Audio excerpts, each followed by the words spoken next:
Boa noite, seja bem-vindo a mais um encontro nosso do 7 às 7.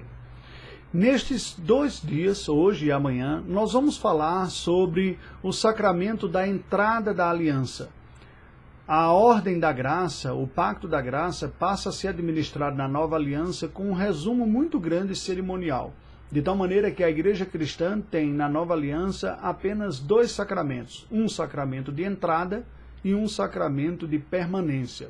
O sacramento de entrada é o sacramento do batismo.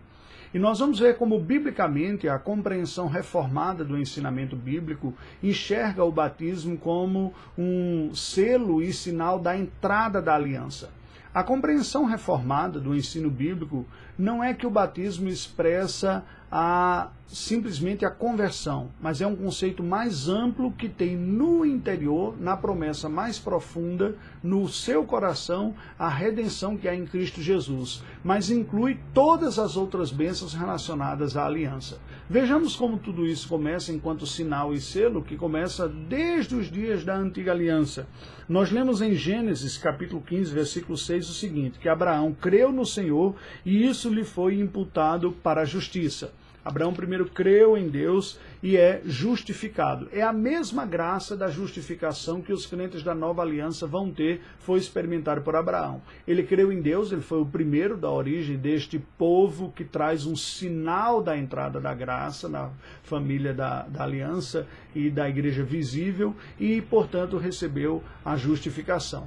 Tendo ele sido o original e tendo crido primeiro, depois o Senhor lhe aparece e ordena a Abraão o seguinte, capítulo 17, versículo 9, disse mais Deus a Abraão, guardarás a minha aliança, tu e a tua descendência no decurso das gerações.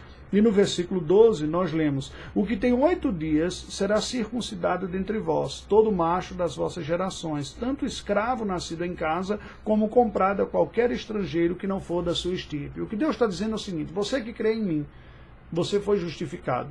Eu faço uma aliança com você e com todos aqueles que estão debaixo da sua responsabilidade, seus filhos, sua descendência e até mesmo seus escravos.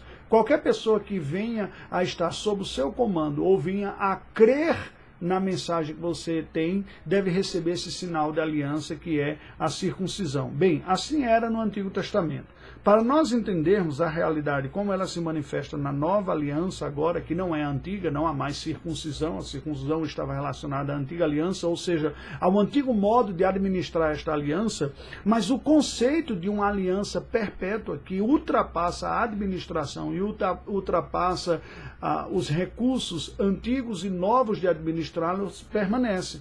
Veja que Paulo, escrevendo aos Gálatas, explica a condição assim, Gálatas capítulo 3, versículo 6. É o caso de Abraão que creu em Deus e isso lhe foi imputado para a justiça. Estamos falando da mesma coisa. Aí Paulo fala no versículo 9, de modo que os da fé são abençoados com o crente Abraão. É evidente que ninguém é justificado pela lei, pois a Bíblia nos diz assim. E no versículo de número 14, nos diz que para que a bênção de Abraão chegasse aos gentios em Jesus Cristo, a fim de que recebêssemos pela fé o Espírito prometido. A bênção de Abraão, a bênção de quê? A bênção da comunhão, da salvação, da própria presença de Deus. Ele diz, essa bênção não era a realidade exclusiva da antiga aliança, mas ela também é da nova aliança. Aliás, na nova aliança ela se torna mais ampla, mais profunda, mais poderosa e mais abrangente. E este Espírito prometido, que estava simbolizado no sacramento da circuncisão, ele será estendido aos gentios. Lembra que a circuncisão tinha 2 conotações. Primeiro, uma de purificação, porque normalmente está associada aos resíduos da urina, e uma de descendência, porque era feito no órgão masculino de onde sai a semente, o sêmen para fecundar a esposa e, portanto, trazer filhos da aliança. Então tem essas 2 conotações desde os dias do Antigo Testamento. Quando nós lemos o livro de Atos dos Apóstolos, quando a nova aliança começa a ser proclamada e experimentada e vivida, nós lemos as palavras de Pedro logo depois do primeiro sermão após o Pentecostes, ainda no dia de Pentecostes, capítulo 2, Pedro prega sobre o nosso Senhor Jesus Cristo e a resposta que nós ouvimos é: versículos de 37 a 39. Ouvindo eles estas coisas, todos os que estavam presentes em Jerusalém, compungiu-se-lhes o coração, lhes apertou o coração e perguntaram a Pedro e aos demais apóstolos: que faremos, pois, irmãos? Se vocês estão falando que Jesus é o Messias, ele é o Salvador, e ele veio trazer ele veio executar a obra redentora de restauração que nós aguardávamos desde os dias da antiga aliança, o que é que nós devemos fazer?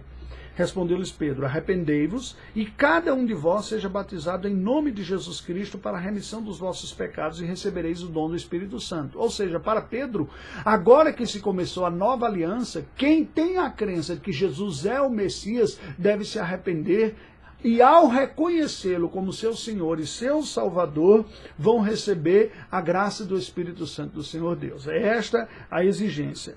E a palavra de Deus nos diz: agora vocês que creem e que recebem esta graça, que estavam de fora da nova aliança, mas vão entrar na nova aliança pela conversão, vocês devem ser batizados.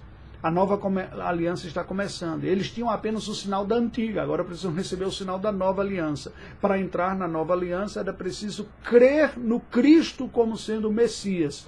E à medida que se cresce, deveria ser batizado. Agora olha o que ele nos diz no versículo 39.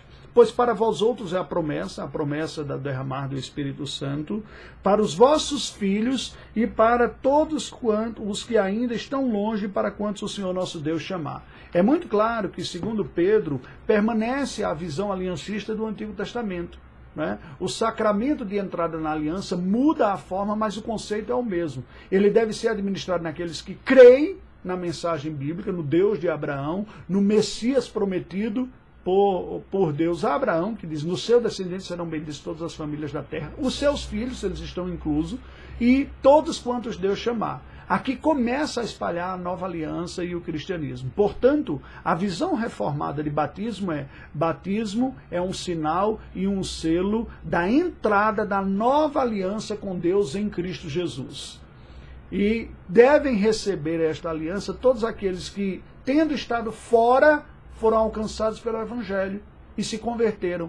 E tendo sido antes ignorantes, agora foram incluídos na família de Deus, estas pessoas devem receber o batismo. Foi isso que ocorreu com todos aqueles que creram no primeiro momento. Mas nós vamos continuar isso amanhã. Vamos orar ao Senhor.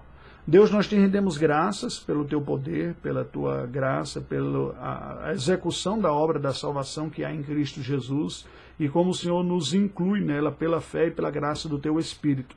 Te louvamos pelo sinal e pelo selo desta entrada na aliança, que é o batismo cristão, e pedimos que o Senhor nos ajude a experimentarmos todas as bênçãos da aliança, a nós e aos nossos filhos, assim como a alcançar os outros tantos que o Senhor tem preparados pela pregação do Evangelho, para que eles, ao entrarem na aliança, também recebam este sinal de que fazem parte da igreja visível. Oramos em nome do teu Filho Jesus. Amém.